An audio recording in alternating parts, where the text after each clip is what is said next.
Hey, everybody, and welcome to the Rooted Deep podcast. Allison and I are here today, and Allie, we are talking to women in every decade. And I'm really excited to have our guest with us today and talk to her a little bit about what it looks like to be in the 60s. Yeah, and again, we'll have to say it again. It is so confusing when we're like talking about all of our friends and all the people that we wanted to interview, and we were, how old is she? And so we had to do a little bit of, and you didn't want to ask, because a lot of women don't want to tell you, and you don't want to assume. So you're always like, Penny, you're in your 50s, right? But you kind of know that she's not, and so it's these interesting conversations. So we're so thankful, and I'm so looking forward. We've had some wonderful conversations so far, and I'm Yeah. learning a ton, and I'm excited about just hearing from Penny today. Yeah, so we've got Penny DiRago with us today, and Penny and I have been friends for a really, really, really long time. Penny has been with us to the Dominican Republic, so she's actually met Allison and been on the ground there at Mercy. She's on the board at Dare for More, and so just a really, somebody I think it would be like, man, I really would like to be like that. Mm. As I get into my 60s, I hope that I hope that my perspective on life and the way I'm doing life is very similar to this woman. So I'm really excited. So Penny, welcome to the podcast. Thank you so much, ladies. I'm so excited. You two are two of my favorite women on this earth. So it is such a blessing to be able to be with you on this. Thank you for inviting That's me. cool. Well, hey, we're going to jump in and just say, tell us a little bit about yourself, because I think that's cool to hear kind of different people's perspectives and where they're coming from in life. Okay, well, I'll just give you a little history. It's a long history. It's getting longer every day. So I'm 64 years old. I grew up in the South. I grew up in Shreveport, Louisiana, was born into a Christian home. So I was blessed with a really good start. I met my husband in college, and he went from college to pilot training in the U.S. Air Force. So we spent the first few years of our marriage in service. And it makes me, I'll give my little commercial here, but it really does make me appreciate the folks that are in the services. They Yeah. do really give up so much of their family and their lives. And Joe and I were very blessed. We had a short stint where he was just a pilot for 7 years, and then he got out and he joined the financial services industry, and I followed right behind him doing that. He would tell me that he is the best husband in the world, and I would tend to agree. I'm really blessed that way. We have 2 children. We have 1 grandson, and we live in San Antonio, Texas. Little testimony here. Like I said, I grew up in a Southern Baptist church, and I love the Lord from when I was tiny, but I really can't say I was his until I was in my 20s when I read a book by C.S. Lewis, Mere Christianity. And that was, I think in a lot of our lives, that was kind of a life-changing book. But it did make me realize, we have to choose him every day. And it helped turn me in my 20s more focused on the Lord. And that was a blessing. And I go to a wonderful church here in San Antonio, Leon Valley Baptist. And as I get older, my church family just means more and more and more to me. Good stuff. That's Allison, wonderful. you want to so head her into these questions here, so that'll be Absolutely. We was waiting for a big old truck to drive by. And They're so good. we are, everybody knows I'm in the Dominican. You never know what's going to happen outside my window. And but Penny, and we have visited you in San Antonio. It's a beautiful, it's a beautiful city, and your church is a wonderful church. And my husband and I just really enjoyed getting to know you both as a couple. It's Penny and I have been friends for a while, but then introducing you to Gary and Joe. So that's been wonderful. But we're talking to you in your 60s now, when you've already told us your age, so that you're not scared about that. And I think that's one of the things that I've loved about the women that we've talked to, is they're not afraid to just say, here's where I am.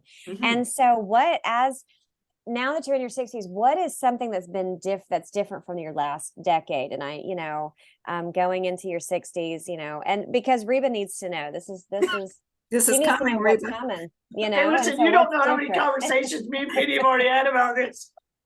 It's like Reba doesn't know what she didn't know. Tell us That's what's it. different from that last decade.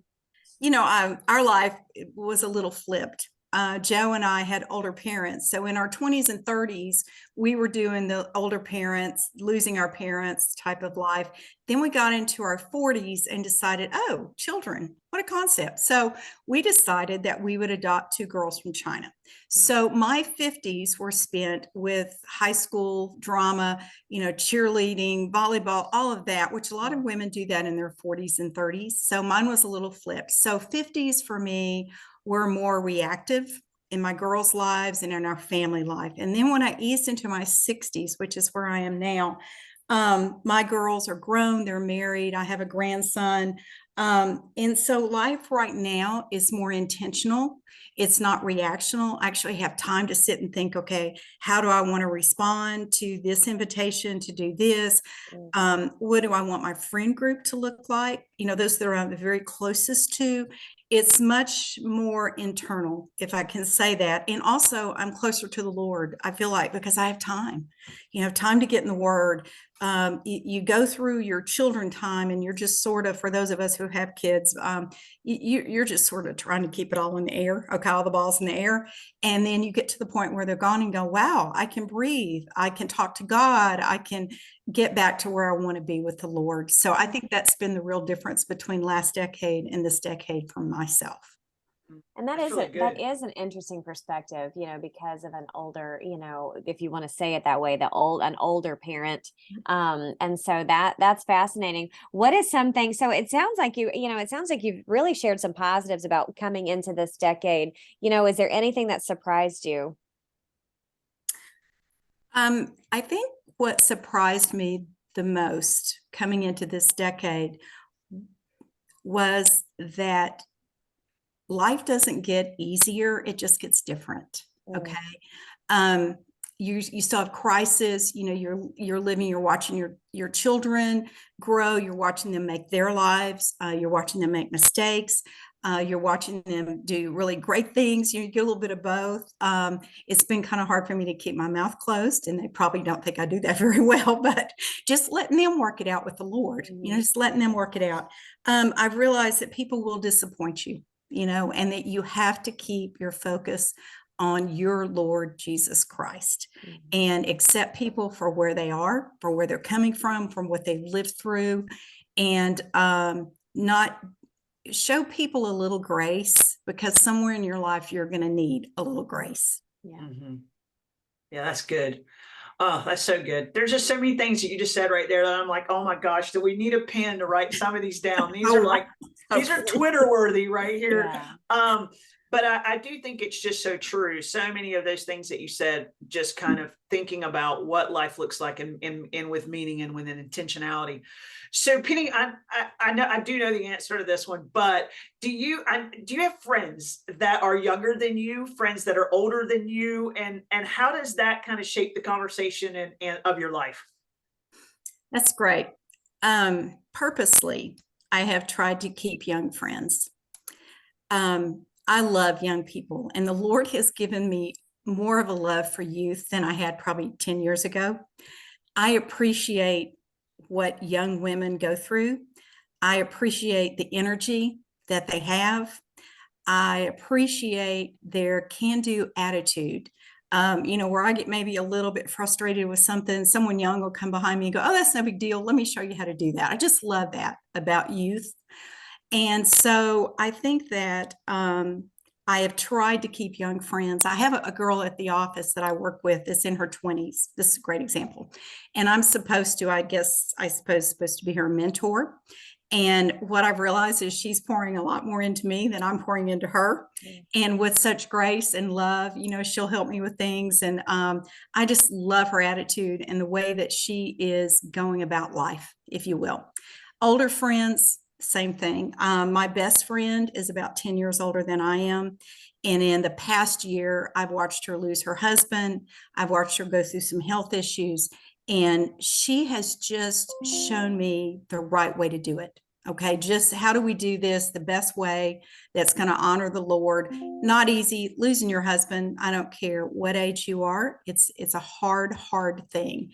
And Mhm. I've just been able to watch her and really see how she's handled it and what a great job she's done. So I have blessings on both sides, and they both bring different things to the table that I need in a friend. So, in answer to your question, yes, I have friends on both sides, and I really appreciate who they are. Mm. It's good. And I'm That's sure that friend has because you're such close friends with somebody in the next decade in their 70s. What is something that she's that you can see? You've seen her walk through some difficulties, but what is something maybe that you're looking forward to when you're looking into that stage? I am looking forward to traveling, and she Mm, is a great travel buddy. We go on yeah. trips together. We have a couple planned this year. Also pouring into Bible studies, that type of thing, just getting closer to the Lord, Mm, and therefore also getting closer to other women. mhm, They have a lot more to offer than I do, just listening to people's stories. And yeah, something about women, we share really well together. We tell each other everything if we're that close. And so I really enjoy looking forward, learning some things from her and other friends about life and how they've struggled, how the Lord has blessed them. What does that look like? And just things like that. Oh, that's cool. So right now, as you sit, in your 60s, what are some things, what are some highlights for you right now? What are some things you're really enjoying right now? My grandson, who is 3 years old, who I know if you don't have them, you don't get it. mhm, For how many years my friends would tell me, oh, wait till you have grandkids, it's the best thing, sliced bread. And I'm like, yeah, whatever, but they really are. He's mm, 3 and just love him. He just has such an energy. I love to see how that little brain works. My daughters, like I said earlier, and their husbands and how they're working out life together. I'm really enjoying that. Mother Teresa has a quote that I really like. And she says, you will teach them to dream, but they will not dream your dreams. You will teach them to live, but they will not live your life. Nevertheless, in every flight, in every life, in every dream, the print of the way you taught them will remain. And I just see that in my kids. They're not like me, but I see touches of me and Joe particularly in them. Lastly, I really like the fact that Jesus is not done with us no matter what age we are, mm. and that he is still teaching us, he's still using us. And that is what life is about to me at this point, is family, friends, and the Lord Jesus Christ, my husband, and to live life more intentionally and not reactive, like I said earlier. Yeah. Oh, it's good. That's awesome. That's So, good. listening to you, it sounds like you're just so grateful for, for the lessons that you have learned. What is some advice that you could give um, to the women in their 30s, 40s, and 50s for this stage that you're in, whether it's being a grandmother or being, having been married? You and Joe have been married for a little while, and you probably have some good advice for that. But what is some advice that you could give to the ones coming up behind you? Try to be productive, not busy. Mm, I think our country and world is, for some reason, you feel like you get brownie points if you look really busy. What I found is I look back on my life and I realized maybe I only really lived half of my life, because the other half was spent in frenzy trying to get ready for something or worried about what people were thinking. Just take every day. This sounds like such a cliche, but live it like it's the only day you have, and be proactive with the things that matter to you and to the Lord, and try to be less busy and caught up in everyone else's emergencies. mm. That's good right there. That's so good. That's good. And we need to write that one down as You want me to write well. that one down too? Yeah. Usually, every time I think of a good quote, I've got a friend of mine who does t-shirts, and I'm like, "Ooh, put this on a t-shirt and send it down to me." And so I probably need to put that one on. Be more productive, not as Yes. busy. So that's a Yeah. good one. Yeah. Oh, that's so good. Well, Penny, this has been super, because I Mhm. think there are a lot of women who dread. There's this kind of this idea that somehow you leave your 50s and life is all just crashing downhill. And I think that's not true. I know so many amazing women in their 60s, in their 70s, and even some women that are in their 80s that are still just making a difference. And I do think there's so much intentionality to that. And I think if I've heard anything from you today, it's that if we want to have that experience in our 60s and decades beyond, we're just going to have to be intentional. Yeah. Yeah. That's well put. That's it for me. Yeah. Yeah. And that's really good, whether it be intentional about your marriage, because that's in a different, maybe kids are grown and gone now and life looks a little different at home, or whether that's intentional about your friendships, or the places that you pour your life into. And I know that you, because I know, you sit on our board at Dare for More. We've been different places around the globe together. And so I know you still are just pouring your life into what it looks like to impact a world. And that's one of the things I love about you, is that you have a global view of things, not just a myopic view of it's just us four and no more down here in San Antonio. Can you talk about, I mean, this question is not on it's not on our list here, but what do you think, motivates that global view that you still have? Because I think that's so cool. Long ago, the Lord has given me, or had given me, a real love for women. And I can't explain it. It's just something. I love my husband. I think men are great. Don't get me wrong. I'm not into the man bashing thing, but God's just given me a heart for women. And a lot of my eye-opening experiences happened with Dare for More. And the first time I went down to the DR and worked with Allie and saw what she was doing, and that this person was making a difference because she was brave enough to walk out on the street and grab a woman who was in crisis and say, there's another way. Okay. So a lot of experiences have just added up, and many of them were because of what I was able to experience through Dare for More. Going to China to adopt my girls. That was probably, and you talk about a God thing. That was such a God thing. I have no idea what got that in my head, but I decided that might be something Joe and I should look at. So I kind of got on the horse and started riding, and I talked to Joe about it, and he, bless his heart, I think he just submitted and said, okay, so, but before it was over, he was the leader in getting our girls adopted from China. But just being in China 3 different times and seeing the world through those women's eyes, and seeing, first of all, how blessed I was in the world I had grown up in and the world that I lived in, it just made me want to pour into some situations where there are women in the world that just aren't as blessed as we are at this particular time. And that's our job as the Lord's daughters, daughters of the King, if you will, is to touch those women and be helpful where we can for women wherever they are, whether they look like us or they don't. Their age, it doesn't matter. There just are women in this world that need a hand up. That's good. That's good. Oh, well, we're going to do some fun questions. All right. We've asked you some really heavy hitters. Okay. So we're going to try to get to the fun stuff. So Allie, you want to kick it off and maybe just do some fun what we call rapid fire? Right. Well, Joe is a pilot, so I don't know if I know the answer to this question, but what is your favorite movie, Penny? What's your favorite movie?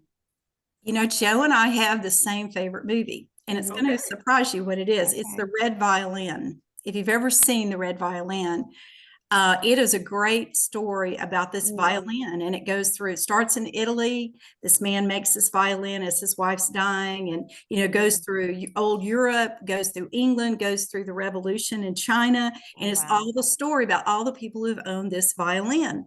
And then it ends up at Sotheby's on the auction block. And the guy who's in charge of selling it is actually going to steal it because he understands the story. It has a beautiful score. It's just, it's a history lesson. It's a music lesson. I'll have to go back. And my husband likes that. Can you believe? So no, that I would have thought Top Gun, but anyway. No, yeah, there you go. Well, or the hockey. Now there's a hockey movie Joe loves. Okay, about the U.S. hockey team. So I thought Penny loves this hockey movie. Well, you'll have to interview him and see what he says, right? Yeah, that would be awesome. Okay, so Penny, whether it's sitting down at your own table or going out to your favorite restaurant, if somebody said, Penny, your favorite meal, what are you going to order or make? What is that going to look like for you? Red velvet cake. Yep. Period. That's all I need. For dinner. Yeah, just eat it for breakfast, lunch, and dinner, right? Pretty much. The meal. We're going straight to dessert. There we That's go. it. Sounds There good. is nothing else that matters in the world. Yeah, So, Okay. I would agree with you. I would That's agree it. with you. So finally, Penny, thank you so much for this time. But what is something that keeps you rooted deep? Obviously, the Lord. We Mm, all know that and believe that, I believe. But also just friends yeah. and family. So kind of a logical answer, but it's the truth. Mm, Oh, mm. that's so good. Thank you so That's much. so good. Well, this has just been a great interview. Thank you so much. I know that we're going to have you back in the future because we want to talk to you a little bit about some other things. So if you've enjoyed this podcast today, talking with Penny, hang on because you're going to get a chance to maybe hear from her in the future as well on some different topics and subjects that I think will be really pertinent. But thanks so much for being part of this today. And just kind of giving women an opportunity to hear your voice. And I know that that's been encouraging and inspiring to people who are listening today. So it's I good stuff. enjoyed it. I enjoyed it. Thank y'all so much. You're welcome. All right. Well, until next time, stay rooted deep.